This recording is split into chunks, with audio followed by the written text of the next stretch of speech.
네, 안녕하십니까. 잘 들리시나요? 예. 어, 지금 방금 소개를 해주셨습니다만, 저는 이제 지혜공유 협동조합이라고 고양시에 지금 협동조합을 하고 있습니다. 유정길이고요. 저는, 정토에서 법사 활동을 계속 한 20몇 년간 해왔습니다. 그리고 특히 이제 불교에서 오랫동안 활동을 좀 했었고요. 그 다음에 특히 불교에 제가 환경운동이라든가 또 제가 아프가니스탄에 인도하고 아프가니스탄에 한 5년 정도 그쪽에서 개발구호하고 긴급구호 활동도 했었고요. 그 다음에 돌아와서 이제 평화재단이라고 해서 남북 문제 관련된 여러 가지 남북의 화해와 평화를 위한 이런 활동들을 오랫동안 좀 해왔습니다. 그러다가 이제 일본에서 한 1년 동안 있으면서 지진도 맞고 그래서 그쪽 지진 구호하는 활동도 좀 했었고요. 그 다음에 돌아와서 지금 현재 아까 말씀드린 것처럼 고양시 쪽에 이 사람들끼리 5명만 되면 누구든지 가르치고 배우고 또 이게 보통 요즘 인문학이라든가 이런 강의를 많이 합니다만 이렇게 가르치고 배우는 게 가방끈 긴 사람만 하는 게 아니라 모든 사람이 남에게 도움이 될 만한 한 가지 이상의 지식과 지혜, 정보가 있다고 생각해서 할머님이 김치를 담근다든가 아니면 수납을 잘한다든가 아니면 구두 닦는 아저씨가 아이들을 모아놓고 구두 닦는 방법을 가르쳐서 아버지한테 용돈을 벌게 한다든가 이렇게 지역 내에서 다양한 많은 사람들이 카페라든가 거리라든가 공원에서 서로 가르치고 배우게 만드는 그래서 학습을 매개로 해서 지역 내에서 사람들끼리 많이 만나게 해서 공동체를 만드는 그런 게 제가 하고 있는 활동의 목표입니다. 그래서 뭘 하고 싶은 거냐? 지역 내에서 사람과 사람끼리 서로 얼굴들을 막 대면해가지고 가까워지는 사람이 많아져서 지금 다 여러분 분당이라든가 고양시는 다 일종의 배드타운입니다. 다 잠자는 곳이에요. 그리고 한 지역 내에서 옛날 같은 경우는 뭐 최 씨가 가문을 이루면서 그 동네에서 뭐 100년, 200년 살았지 않습니까? 근데 지금 뭐 이런 아파트 단지에서 그렇게 오래 사는 사람이 없습니다. 기껏해야 10년을 넘지 않아요. 전부 다 이렇게 떠돌이대의 삶입니다. 하지만 과거에 우리 전통들은 다 붙박이의 삶이었잖아요.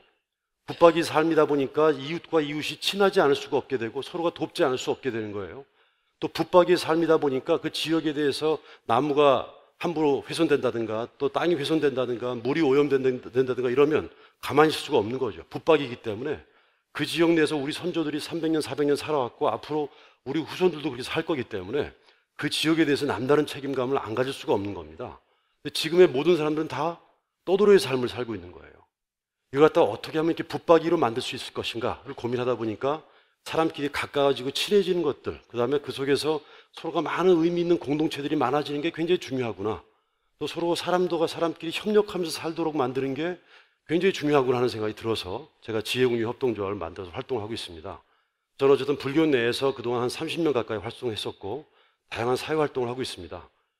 제가 특히 이 불광사를 뭐 짓고 준비하고 이럴 때 우리 스님하고도 여러 번 같이 이야기를 나누기도 했었고요. 또 이게 불광연구원이라든가 이쪽에서는 굉장히 원래 앞서가는 활동들을 많이 하시기 때문에 오늘 법문도 원래 PPT로 할까 말까 하다가 여법하지 않을 것 같아서 그냥 말씀만 할까 하다가 그래도 불광법당이 또 새롭게 여러 가지 많은 시도를 하는 곳이기 때문에 법문도 이렇게 PPT로 하는 것도 괜찮을 것 같다 싶어서 준비를 했습니다. 자, 제가 오늘 여러분께 법문으로 드릴 말씀은 이 공동체와 공유사회, 그 다음에 불교의 무소유 이런 내용입니다. 자, 우리가 보통 지금 행복 이러면요, 행복 그러면 욕구분의 소유입니다. 이게 유명한 노벨 경제학상 받았던 폴 사무엘슨이라는 사람이 쓴 공식입니다. 굉장히 간단하죠? 여러분 지금 현재 입고 있는 옷을 갖다가 여러분 다를 때까지 입고 다르면 구멍을 기워서 입고 대를 물려 입으면 이 회사가 좋아할까요? 싫어할까요? 싫어하겠죠. 여러분이 신고 있는 신발 다르면 밑창 갈아 신고 그 다음에 다 수선해서 신고 이러면 이 구두회사는 잘 될까요? 망할까요? 망하죠. 그래서 이 회사들은 제가 특정한 회사를 비판하려는 건 아니고요. 지금 사회 시스템이 그렇다는 거예요. 자, 그럼 이 회사는 어떻게 해야지만이 돈을 많이 벌 수 있을까? 여러분의 입고 있는 옷을 빨리 벗겨서 새 옷을 갈아입히는 거예요. 그래서 여러분 어떻습니까? 텔레비전에도 보면은 홈쇼핑 여러분 몇 분 안 남았다고 막 다그치죠. 빨리빨리 구매하라고. 여러분 신발 빨리빨리 벗겨가지고 새 신발 갈아 신기는 게 목표예요. 여러분이 지금 텔레비전 보고 계시죠? KBS 수신료 내고 있죠? 여러분 알게 모르게 다 내고 계십니다. 전기세에 다 포함되어 있어요. 여러분 MBC나 SBS는 수신료 냅니까? 안 냅니까? 안 내죠. 근데 어떻게 거기 있는 사람이 먹고 살까? 뭘로 먹고 사는 거예요? 광고로 먹고 사는 거죠. 여러분 신문 구독료 내죠? 그죠? 뭐 한국일보, 경향일보, 조선, 동아, 중앙, 한겨레 다 신문 구독료를 내는데 이 신문사가 다 신문 구독료로 운영되나요? 뭐로 운영됩니까? 광고예요. 여러분 광고는 여러분이 내가 지금 갖고 있는 삶을 아주 만족하게 만듭니까? 내 삶이 뭐가 부족해 이런 느낌을 들게 만듭니까? 이 광고는 여러분한테 끊임없이 너 이거 없잖아. 너 이거 부족하잖아. 너 아직도 이거 낡은 거 쓰고 있네. 구두도 이게 구닥다리 이런 유행 뒤처진 이런 옷 아직도 입고 다니냐. 자꾸 이렇게 해서 사람들로 하여금 자꾸 먹어라, 입어라, 발라라, 써라. 결코 만족감을 못 느끼게 합니다. 결핍감을 자극해요. 여러분 이거 없잖아. 부족하잖아. 왜 안 사니? 제가 말씀드린 특정한 업체라든가 이걸 비판하려고 하는 게 사회 시스템이 그렇다는 거예요. 사람들은 끊임없이 욕구를 확장시킵니다. 여러분 수학적으로 볼 때 이 분모가 커지면 어떻게 하지만 행복해지는 거죠? 소유도 많아져야 돼요. 내가 뭘 사고 싶으면 내가 사야지만이 되죠.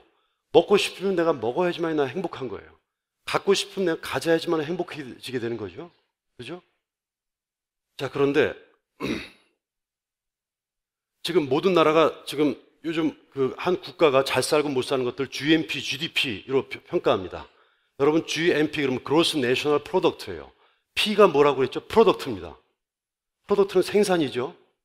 이 말은 GNP, GDP라는 말은 그 나라가 얼마나 많은 물건을 생산하느냐, 생산 능력에 의해서 1위부터 뭐 10위까지, 아니 20위까지 쭉 서열을 매깁니다. 그래서 앞에 있는 나라를 선진국, 뒤에 있는 나라를 뭐라고 그러죠? 후진국이라고 그래요. 앞에 있는 나라는 선진국은 물건을 많이 생산한다는 얘기는 물건을 많이 소비한다는 의미죠. 그죠? 물건을 대량 생산, 대량 소비. 그 다음에 뭡니까? 대량 폐기예요. 그러니까 물건을 많이 생산하고 물건을 많이 소비하는 것, 이것을 행복이라고 생각합니다. 그래서 모든 나라가 다, 예전에 한때 우리나라가 미국보다 30년 뒤지고 일본보다 10년 뒤지고 이런 말을 했었죠. 그죠? 그래서 우리도 열심히 일하면 30년 뒤에는 미국처럼 될 거라고 생각하는 거예요. 일본 같은 경우 10년 뒤에는 일본처럼 된다는 겁니다. 제가 인도하고 아프가니스탄에 개발구호 활동할 때 거기 있는 사람들 같은 경우도 거의 대부분 이 개발구호 하는 활동가들은 어떤 마음으로 오냐면 너희들 참 나라가 가난하고 불쌍하구나. 어서 빨리 우리나라처럼 되렴 이거예요. 이게 바로 위험한 거죠, 사실요. 왜 위험한가 얘기를 좀 하겠습니다. 어쨌든 모든 나라가 미국처럼 되는 것, 유럽처럼 잘 사는 것, 이게 지구 주선하는 가치예요. 대량 생산, 대량 소비, 대량 폐기입니다. 자, 그런데 우리가 무한히 생산하려면, 무한히 소유하려고 한다면 상품 생산을 무한히 할 수 있어야 돼요. 욕구를 무한히 올리려면 무한히 소유할 수 있어야 되죠. 모든 나라가 미국처럼 살려면 어떻게 됩니까? 미국 같은 풍요를 누릴 수 있을 만큼의 상품 소비를, 상품 생산을 많이 해야 되는 거예요. 자, 그런데 지금 여러분 전 세계의 인구가 지금 75억입니다. 75억인데 미국의 인구가 현재 얼마냐면 3억 5천 정도 됩니다. 한 5%밖에 안 돼요. 미국의 인구가 5%밖에 안 되는데 전 세계 화석연료, 석유, 석탄, 천연가스 얼마나 씁니까? 23%를 쓰고 있어요. 엄청나게 많이 쓰고 있죠. 자, 욕구가 확장되면 무한히 소유를 할 수 있어야 되는데, 자, 모든 나라가 미국처럼 살 수 있을까? 모든 나라가 유럽이나 우리나라처럼 살 수 있을까 하는 거예요.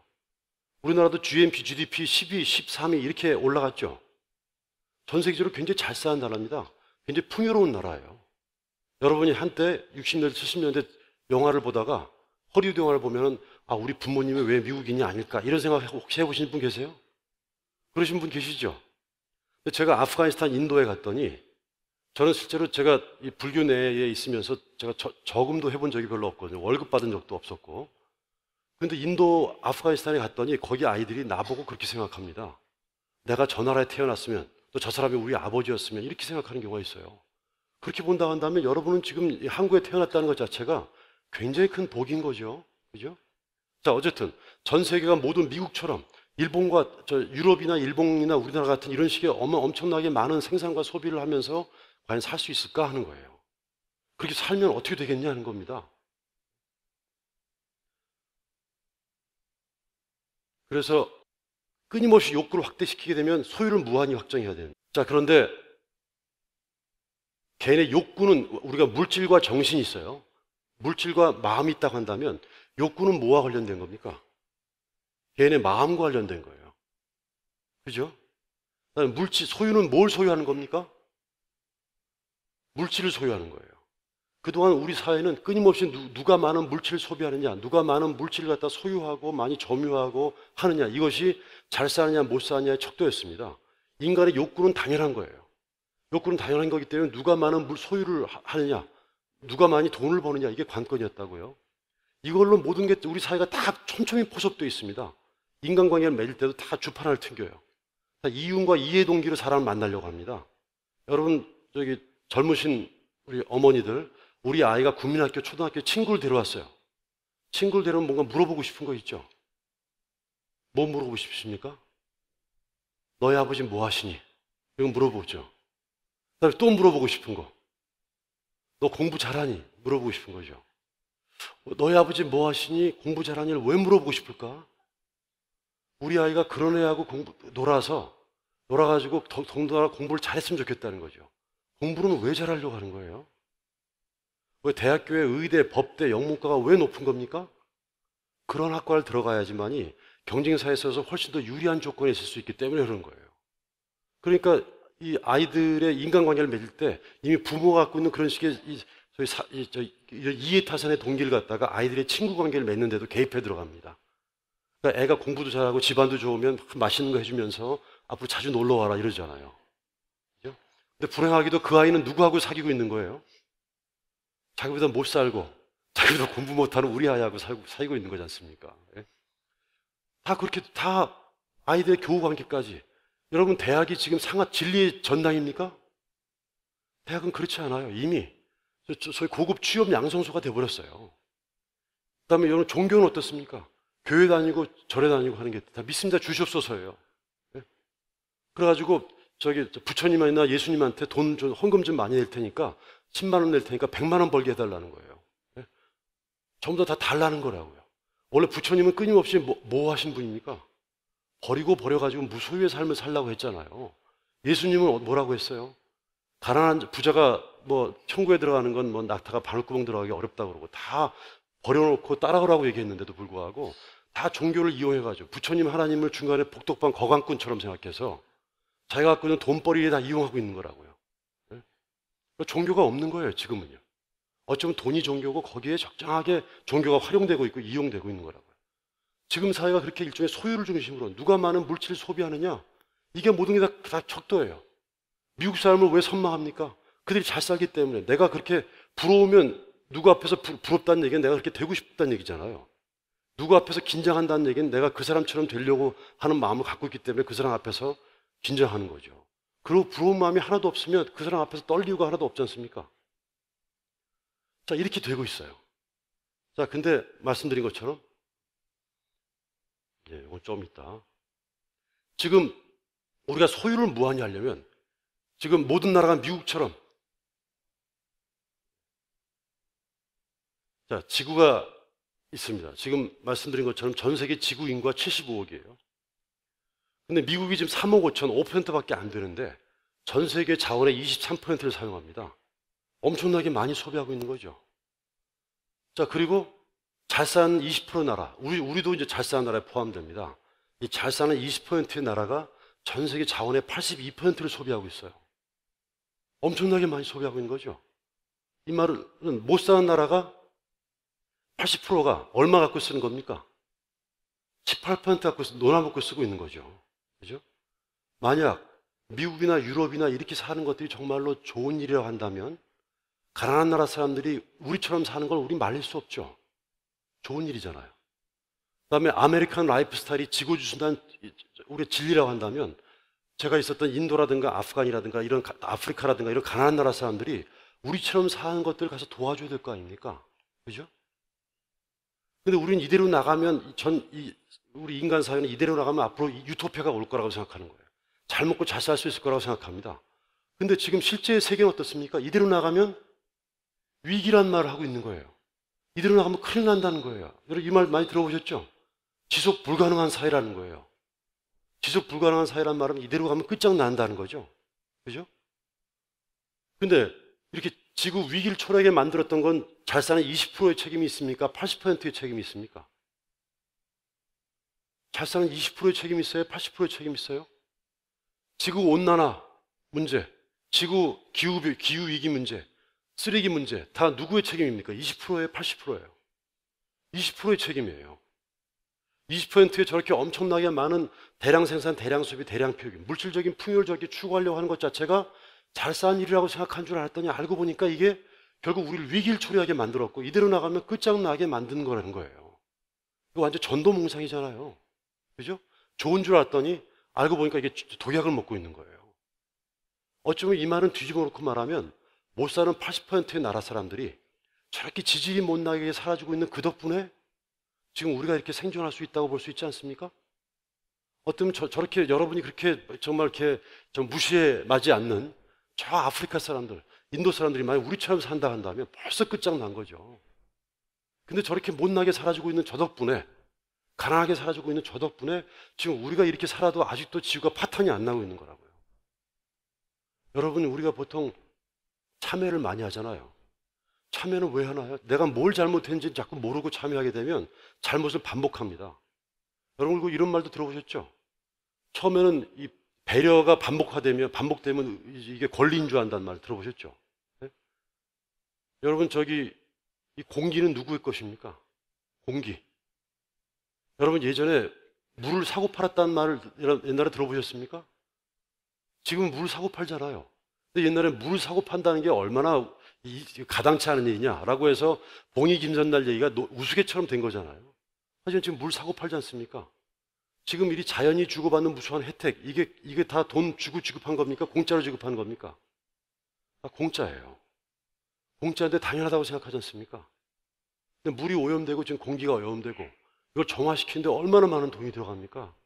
그렇게 보면 예전에는 이미 돈이 들어가지 않았었다고요. 자, 말씀드린 것처럼 지금 끊임없이 소유를 무한히 확장시키려고 한다면 가장 중요한 전제가 있어요. 모든 나라가 미국처럼, 모든 나라가 유럽이나 우리나라처럼 살 수 있는 방법은 가장 중요한 건 자원이 무한히 있기만 하면 가능합니다. 자원이 무한히 있기만 하면 일정의 시간 간격을 두고 어느 땐가 미국처럼 살 수 있어요. 우리나라처럼 살게 됩니다. 근데 실제의 세계는 자원이 무한합니까? 유한합니까? 여러분, 저 하나뿐인 지구란 말 들어보셨죠? 하나뿐인 지구란 말은 자원이 유한하다는 거예요? 무한하다는 거예요? 유한하다는 거예요. 지금 우리가 알고 있는 모든 경제학, 정치학의 모든 것들의 가장 기본적인 전제는 자원 무한주의입니다.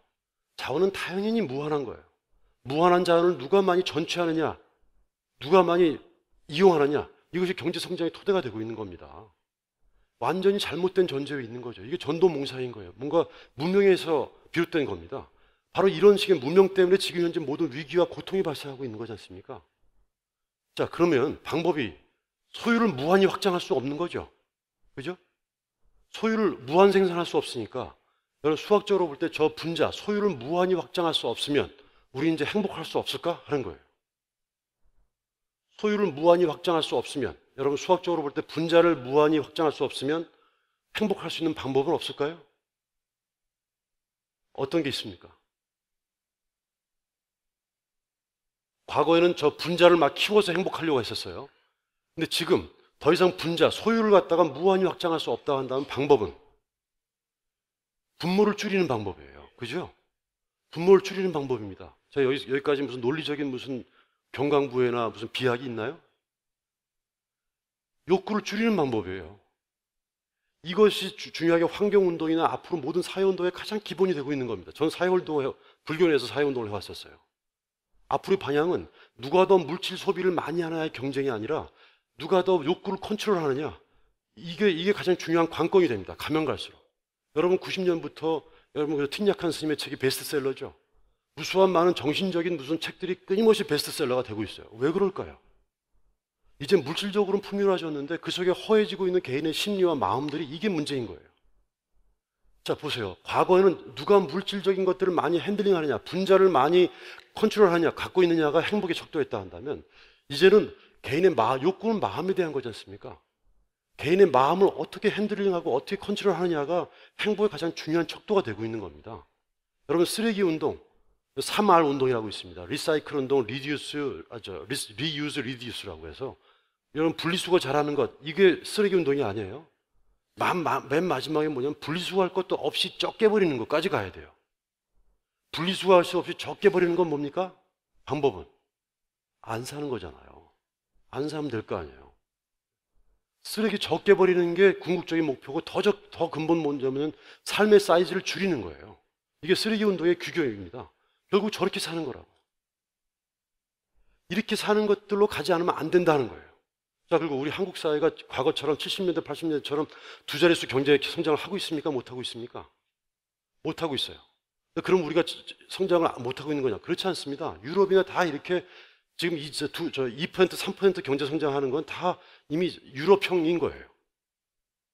자, 이제 물질적인 것들에 의존하지 않고 살 수 있는 방법은 뭐가 있을까? 여러분, 돈에 의존하지 않고 살 수 있는 방법은 뭐가 있을까요? 사람에 의존하는 거예요. 유일한 방법은 사람에 의존하는 방법밖에 없습니다. 우리가 지금 잘 살고 있는 것들은 두 가지 때문에 잘 살고 있는 거예요. 저렇게 잘 사는 20%의 나라가 마땅히 나눠 써야 될 80%의 자원을 뺏어 쓰고 있는 거죠. 그렇다고 볼 수 있지 않습니까? 모든 나라가 다 자원을 공평하게 평등하게 나눠 써야 되는데 소수의 잘 사는 나라들이 가난한 나라들이 마땅히 써야 될 자원을 다 뺏어 쓰고 있다고 볼 수 있지 않아요? 그다음에 또 두 번째는 여러분 미래 세대, 여러분 자손들, 손자들, 증손자, 고손자들 써야 될 자원들은 남겨두고 나머지 갖고 써야 될 거 아닙니까? 그죠? 근데 여러분이 지금 쓰고 있는 자원은 우리 미래 세대가 써야 될 자원까지도 다 뺏어 쓰고 있는 거예요. 여러분, 이게 정말로 이 올바른 삶이라고 할 수 있느냐 이거예요. 저는 특히 환경이나 생태 문제를 앞두고서 우리 종교인들 같은 경우가 우리가 기독교에서는 회개해야 되고 불교는 참여해야 되는데 우리가 내가 뭘 잘못했는지를 알아야지만 잘못을 반성할 거 아닙니까? 여러분 뭘 잘못했느냐? 저렇게 뺏어 쓰고 있는 건데도 모르고 내가 그런 줄도 모르고 이렇게 살았었고요.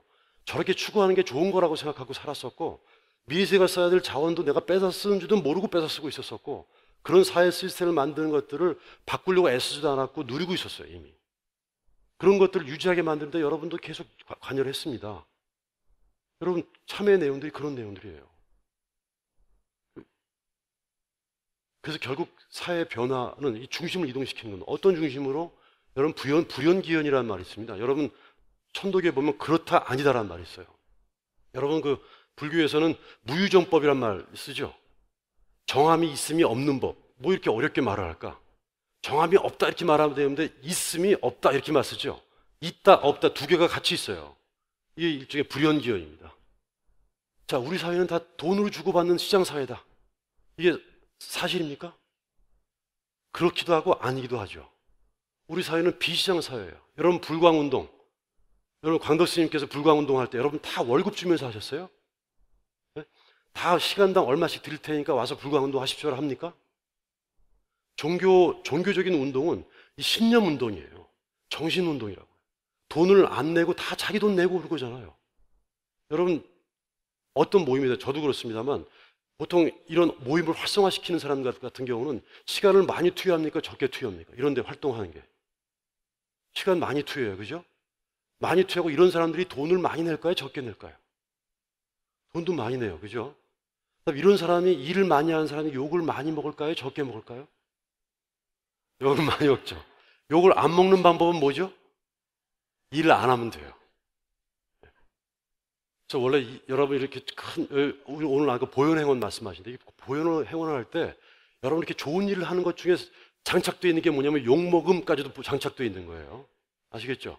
이 욕먹는 거는 하면서도 친구들끼리 욕도 먹지만 집안에서도 욕을 먹는 것들도 같이 감당하는 겁니다. 그죠? 자, 이런 모든 의미 있는 것들은 다 돈으로 교환되는 게 아니에요. 여러분 시장 사회는 돈 받아야지만 움직이는 거죠. 그죠? 다 돈 줘야지만 움직이는 건데 여러분 불광운동 돈 내서 하는 운동이 아니었어요. 돈 내면 이 운동은 파탄 나는 거죠. 여러분이 다 돈 투여하고 시간 투여하고 하는 것들을 얼마나 많이 할 거냐 이게 불광운동이 그만큼 사회를 좋게 만드는 건데 이런 운동들이 가능한 겁니다. 자, 그리고 우리는 지금 계속 성장해야 된다. 어떻게 성장할 수 있어요? 사람이 계속 끊임없이 성장할 수 있습니까? 일정한 성장하고 난 뒤에는 내적인 성장을 해야죠. 내적인 성장을 뭐라고 합니까? 성숙이라고 말하고 있어요. 경제 성장을 무한히 할 수 있나요? 무한히 할 수 없어요. 이미 이제 성숙의 사회로 가야 됩니다. 성숙의 사회는 아까 물질적인 풍요가 아니라 마음의 풍요가 넓어지는 거예요. 여러분, 우리 광덕 스님 하셨던 불광운동 이런 거 하려고 했던 거 아닙니까? 그 다음에 여러분, 불교는 무소유 사회라고 하잖아요. 여러분, 결혼하죠. 부인이 내 건가요? 넌 내 거야 라고 이제 물론 연애 때 얘기하지만 남편이 내 거예요? 내 자식이 내 겁니까? 여러분, 내 거라고 생각하시는 분들은 아마 나이 드신 분들은 다 내 거라고 생각하실 거예요. 내 거라고 생각하니까 내가 딱 휘어잡고 거머쥐고 내 마음대로 하려고 한다고요. 그러니까 사단이 나는 거죠. 내 남편, 우리 아이도 내 게 아니라고 생각하고 있다고. 여러분, 부모님들은 자식들을 잘 알고 있다고 생각하죠. 우리 아이에 대해서 우리 부인 잘 안다고 생각하잖아요. 근데 반대로 물어보세요. 부인한테 남편이 당신에 대해서 잘 알고 있습니까? 라고 물어보면 무슨 그 인간 나에 대해서 뭘 아냐고 얘기하죠. 나는 70% 알고 있다고 생각하는데 실제로 부인은 나에 대해서 30%밖에 저 사람 나를 모른다고 생각하잖아요. 모르는데도 불구하고 안다고 생각한다고. 이게 화근이에요. 안다고 생각하는 그 마음이 더할 일을 방해하기 때문에 내가 아예 모른다고 생각하면 그래도 연구라도 하잖아요. 자, 본래 내 것이라는 게 없는 겁니다. 내가 낳았다고 해서 내 아이가 내 것이 아니고요. 결혼이라는 계약 관계를 통해서 부인이 내게 될 수가 없는 거예요. 그런 측면에서 부인이 선택하는 삶, 내 아이가 선택하는 삶을 내가 존중해 줄 수 있어야 돼요. 마찬가지로 이 물이, 공기가 내 것이라고 할 수가 없습니다. 근데 내 거라고 생각하는 거예요. 여러분, 이 땅은 내 거다라고 여러분 다 토지등기 하잖아요. 여러분, 인간은 우리 지구상에 살고 있는 생명종 중에 하나일 뿐이에요. 수천만 생명종 중에 하나일 뿐입니다. 그런 인간이 이 땅을 구역을 긋고 이게 내 땅이라고 주장한다 한다면 거기 살고 있는 벌레들, 거기 살고 있는 동물들은 내 거라고 말할 수 없습니까? 그 땅을 점유하고 누릴 수 없나요? 이 내 거라고 생각하는 여기서부터 모든 사단이 나기 시작합니다. 내 걸 늘리려고 하고 있어요. 내 걸 확장시키려고 하고 있고, 확장시키는 그 경계면에서 저 사람이 내 것과 나의 내 것의 경계면에서 전쟁과 싸움과 분쟁이 일어납니다. 지금 제가 드리고자 하는 말씀의 최종 귀결은 뭐냐면 내 것이 없는 사회로 가고 있다, 앞으로. 이게 제 오늘 내용의 결론이에요. 자, 개인주의적인 모든 게 다 개인, 너와 나는 떨어져 있어요. 너와 나는 구분되어 있고 관계가 없습니다. 하지만 연기적 세계관에서는 어떻습니까? 아마존에 있는 동물들이 멸종하면 그것이 결국 나하고 연결되어 있어서 나한테 영향을 준다는 거지 않습니까? 모든 게 다 연기적으로 관계 맺고 있다는 거잖아요. 어떤 사람의 고통은 결국 연기적 관계 속에서 나에게도 고통이 되는 거예요. 내가 그런 사회 시스템을 만들고 누군가의 행복은 나의 행복이 되는 거죠. 그 다음에 돈에 의존하는 삶이 아니라 이제는 더 이상 돈이 아니라 사람에 의존하는 삶입니다. 그래서 나눌수록 가난해지는 게 아니라 우리 나눌수록 훨씬 더 풍요로워지는 거예요. 저는 공동체에서 살았습니다. 20년간. 저는 월급도 없었고요.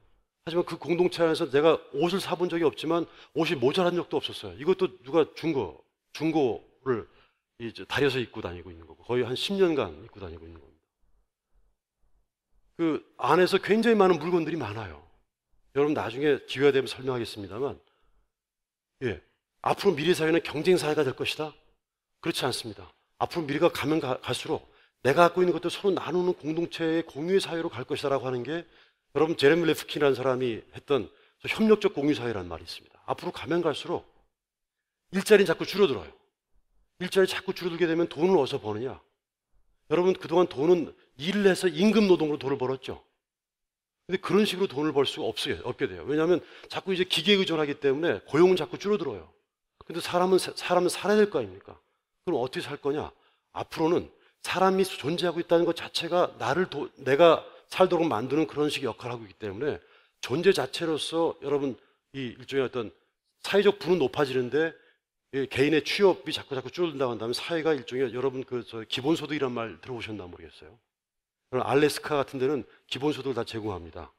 일단 사람이라는 이유로 해가지고 1인당 한 100몇만 원씩 지원하고 있고, 그다음에 스칸디나비아나 이쪽 같은 경우는 18세 이상이 되면 80만 원 정도씩 무조건 다 개인에게 지불합니다. 남편도 좋죠. 아이들하고 애들 따로 걔네들을 위해서 돈을 벌 필요 없지 않습니까? 다 돈이 나가니까. 그 다음에 스위스 같은 경우는 2013년 10월 달에 1인당 기본소득 230만 원 정도를 지급하는 걸로 국민투표를 했어요. 황당하잖아요. 아니 뭐 일도 안 한 사람한테 왜 돈을 주느냐. 논리가 달라지기 있는 거예요. 이제 고용이 자꾸 줄어들고 돈은 벌지만 그렇기 때문에 다른 형태로 개인이 돈이 지급되는 겁니다. 자, 어쨌든 여러분 빙산이 있어요. 빙산은 물 위에 떠 있는 게 얼마입니까? 1이에요. 물 밑에 가라앉은 건 9입니다. 그죠? 근데 보통 이 일은 우리가 보통 여러분 돈을 벌어가지고 모든 일할 때, 노동할 때 다 돈을 벌기 위한 노동이에요. 이걸 지불노동이라고 합니다. 근데 여러분이 살고 있는 삶 속에서 돈 되는 노동을 하는 게 얼마나 될까?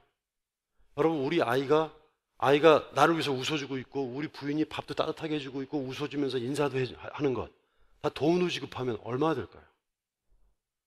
그럼 집에서 부인이 애 키워주고, 애 낳아주고, 다 돈으로 지급한다면 이게 얼마 될까요? 이게 다 지불노동입니까? 무불노동입니까? 다 돈 안 받는 노동이잖아요. 우리 사회가 운영되고 있는 것들은 저렇게 돈 되는 노동, 돈을 지급해서 버는 노동이 아니라 이렇게 무불노동입니다. 그러니까 돈 받지 않는 모든 거. 여러분 여기 법당에 나와서 이렇게 우리 합창단에서 노래도 하시죠? 자원활동도 하시죠? 다 돈 받으십니까? 안 받잖아요. 이게 무불노동이에요. 이런 무불노동이 많아지는 것, 이런 방향으로 가자는 겁니다. 그래서 다 선물, 물물교환, 자원봉사, 자급, 다양한 공유활동, 이런 것들로 가자는 거죠. 이게 사람에 의존하는 거죠. 서로 협력에 의존하는 겁니다. 그래서 화폐화되지 않은 시장의 목적이 아닐 거예요. 소비자협동조합, 생활협동조합, 이렇게 어쩌면 우리 사회를 유지하고 있는 건 다 옆에서 사람들이 친절을 베풀어주고 빵긋빵긋 웃어주고 자원활동해주고 주차 관리도 막 다 해주고 다 돈은 안 되잖아요. 돈 안 되는 일들이 많아질수록 그 사회가 훨씬 더 풍요로워지고 잘 살게 되는 겁니다. 여러분, 불광운동이 하려고 했던 것들은 다 이렇게 돈 되는 일들을 많이 하자는 거예요. 이런 일들을 많이 해야지만이, 여러분, 이런 것 해야지만 사회가 그만큼 좋아지는 거예요. 여러분, 시장이 두 가지가 있습니다. 하나는 뭐냐면 상품 시장이 있어요. 상품 시장, 상품 생산에 돈 버는 시장입니다. 두 번째는 도덕 시장이, 신념 시장이 있어요.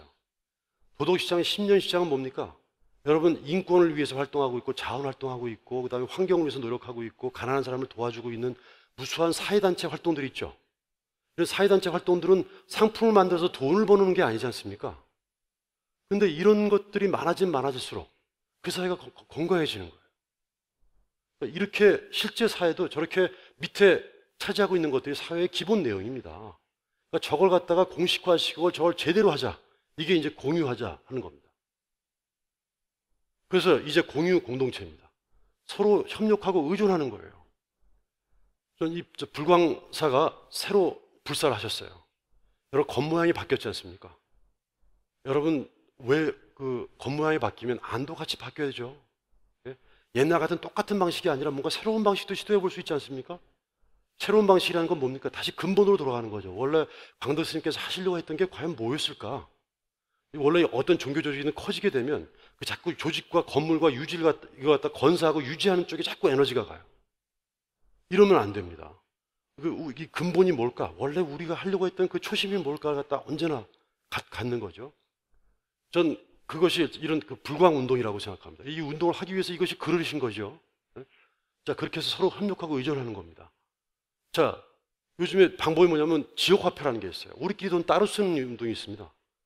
신기하죠?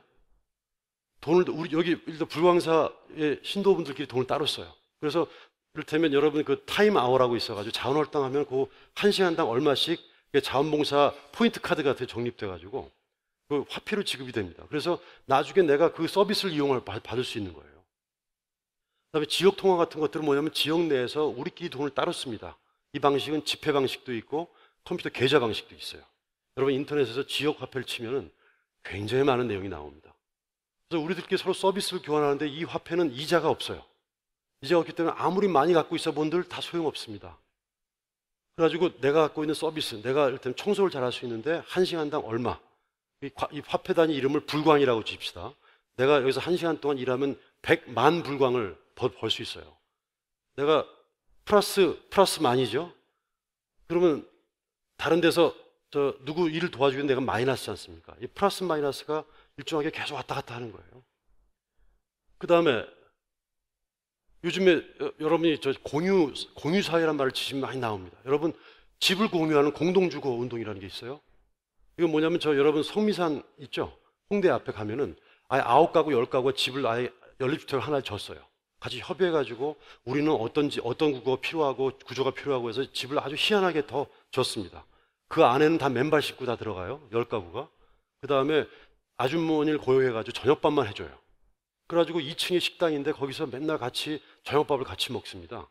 물건도 같이 거기서 나누기도 하고 집을 같이 공유하는 겁니다. 그래서 사랑방이 따로 없어요. 그 부부하고 애들 방만 있고 사랑방은 저 밑에 2층에 손님 오면 다 거기서 재웁니다. 거기 방 2개, 3개가 있거든요. 그리고 아예 안성의 금강명 같은 데라든가 아니면 배감 같은 보면 30가, 40가구가 같이 집을 줬습니다. 그 사랑방이라든가 부엌이라든가 세탁소를 같이 공유해요. 자기 집은 조그맣게 있는 겁니다. 그래서 거기서 서로가 가르치고 배우면서 같이 사는 거예요. 이렇게 공동주거 쉐어하우스라고 해서 코하우징이라고 이런 것들이 굉장히 많아지고 있어요. 아마 처음 들어보신 분들 같은 경우는 어떻게 저런 게 있을 수 있어 할지 모르겠지만 저런 부분에 정보를 딱 접하는 순간 굉장히 많은 저런 경험들과 정보들을 접할 수 있게 됩니다. 그 다음에 물건을 공유합니다. 여러분 여러분 집에서 뭐 드릴이나 이런 거 있는데 그 비싼 것들을 혼자 다 갈 수 없으니까 동사무소에 다 비치라고 있어요. 동사무소에서 공구가 필요한 사람 다 빌려가라고 하는 겁니다. 그 다음에 옷 같은 경우도 우리 아이들 옷들 막 쑥쑥 자라지 않습니까? 그러니까 크기를 맞출 수가 없어요. 애들 못 입는 옷 다 모아서 놔두게 되면 누군가 다 같이 공유하는 거예요. 도서관 책 같은 경우도 동화책 같은 경우도 공유합니다. 여러분 을지로 상가에 가면은 서울시에서 아이들 동화책 공유한 게 있어가지고 안 읽는 동화책 갖다 놓으면 누구든 다 가져갈 수 있도록 하고 있어요. 그 다음에 장난감도 그렇고 책도 그렇고 그 다음에 숙박시설도 있어요. 여러분 에어비앤비라고 들어보셨죠? 어떤 큰 행사할 때 호텔이 자꾸 옛날엔 모자르니까 아예 집안에 안 쓰는 방 있지 않습니까? 이거 갖다가 안 쓰는 방을 인터넷에 올렸어요. 그랬더니 외국 손님들이 와가지고 이제 그 방을 사용하는 겁니다. 그렇게 자기 집을 갖다가 아예 이렇게 민박처럼 쓰는 거예요. 이게 지금 굉장히 많습니다. 여러분 외국에 나가면 이 한국인들이 살고 있는 한인텔이라는 게 있어요. 여러분 네덜란드 갔다. 네덜란드 말 모르잖아요. 거기 한인텔을 딱 접속하게 되면 그 한국인들이 운영하고 있는 저렇게 자기 집을 빌려주는 서비스들이 있어요. 저런 데 가서 그게 싸게 사용하는 겁니다. 그 다음에 카쉐어링이라고 해서 아예 출퇴근을 할 때 차를 같이 쓰는 거죠. 그리고 우버 택시, 뭐 작년에 10월 달에 이제 논란이 있었습니다만 저렇게 공유하는 활동들이 많아지고 있어요. 그래서 사무실도 공유합니다. 그 다음에 페어스페이스 처치 플러스라고 해서 이건 교회도 공유해요. 교회 공간을 공유하는 겁니다.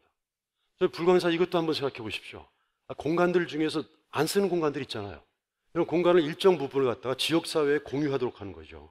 그래서 이 사회에서 어떤 모임이 필요한 사람, 어떤 내부에서 어떤 무슨 공부 모임 하겠다, 소모임 하겠다. 이게 필요하면 그런 것들을 접수를 받아가지고 쓰게 하는 거죠. 근데 아무래도 공짜면은 막 함부로 쓸 수 있으니까 일종의 어떤 디파짓 같은 것들을 받아가지고 얼마를 아주 가격을 싸게 한다든가 이 돈을 벌려고 받는 게 아니죠. 돈을 안 받으면 막 더 함부로 할 가능성이 있으니까. 그 다음에 경험과 정보를 공유합니다. 제가 하고 있는 게 지금 지혜공유협동조합입니다. 지혜를 공유하는 거예요. 할머니, 여러분 그런 거 배우고 싶을 때 있었잖아요. 청국장 잘 담그는 분이 계시면 한번 배우고 싶은 경우 있지 않습니까? 김치 잘 담그신 분이 계시면 배우고 싶은 경우 있었잖아요. 그런 분이 한 분 계시면 사람들한테 연락해가지고 이분한테 한번 청국장 뜨는 법 배우자. 이렇게 하는 거예요. 이것만이 아니라 여행 경험이 많은 분한테 그런 얘기를 한번 들어보게 하는 거고, 지역 내에서 굉장히 많은 분들이 이 동네에서 오래 사신 분이 있었는데 이 동네 내력에 대해서 우리 아이들을 데리고 가가지고 그 할아버지한테 같이 얘기도 들어보는 겁니다. 그런 것들 지혜 공유를 하고 그러는 거예요. 그러면 사람과 사람끼리 자주 만나게 되죠. 자주 만나게 되면 어떻습니까? 친해지게 되고 서로가 신뢰를 쌓게 돼요. 그러면 다른 데 더 값싼 아파트가 있어도 이 동네에 굉장히 좋은 사람들이 많기 때문에 이사하고 싶지 않아요. 그만큼 지역 내 붙바위가 되게 되는 거죠. 또 여러분 무크라고 들어보셨나 몰라. 여러분 하버드라든가 예일 대학의 모든 강연 이제 다 공유합니다. 아시죠? 무크라고 해가지고 아예 수업 강연을 갖다가 그 학교만 가서 듣는 게 아니라 아예 지금 내가 알고 있는 여기서 다 들을 수 있어요. 지금 서울대학교 다 지금 시작하고 있습니다. 그렇게 다 이제 공유의 사회가 되고 있어요. 다 개인이 차고 있던 시대가 아닙니다. 특히 작년 같은 경우는 서울 같은 경우는 9월 20일 공유도시 서울 갖다 선언했어요. 자, 제가 드리고 싶은 말씀은 뭐냐면 저는 앞으로 가면 갈수록 결국 돈에 의존하지 않는 삶은 뭐에 의존한다고요? 사람에 의존하는 방법입니다. 사람에 의존하는 것하고 관계에 의존하는 거예요. 원래 우리 불교 부처님의 가르침이 원래 연기적 가르침이지 않습니까? 모든 게 다 연결되어 있고 관계 맺고 있는 거잖아요. 그다음에 이 관계 맺고 연기적 관계를 갖다 더욱더 끈끈하게 만드는 겁니다. 그러면 그만큼 내가 돈을 많이 벌지 않아도 우리 지역사회 내에서 그런 것들을 서로가 공유하면서 다 소화할 수 있기 때문에 그만큼 내가 돈에 의존하지 않아도 그만큼 살 수 있게 돼요. 삶의 질을 유지할 수 있게 됩니다. 이런 게 자꾸 많아지게 되면 내가 갖고 있는 모든 것들을 여러분 독일의 어떤 지역 통화하고 있는 어떤 사람은 자기가 집을 소유하지 않고 어떤 것도 소유하지 않는 실험을 하는 사람이 있어요. 지역 통화로 그 집 가서 집 봐주는 역할로 해서 그 집마다 전전하고 있고 빵 같은 경우도 음식 같은 경우도 원래 빵집이나 이런 데 남는 빵들 있잖아요. 네? 저녁 때 남는 빵 처리 못하는 거죠. 그런 거 서로 정보를 모아가지고 그걸 갖다 같이 아주 여러분 소셜 다이닝이라고 해가지고 같이 아주 화려하고 재밌게 먹는 그런 프로그램들을 운영합니다. 아예 돈이 없이 실험하는 사람들도 있어요.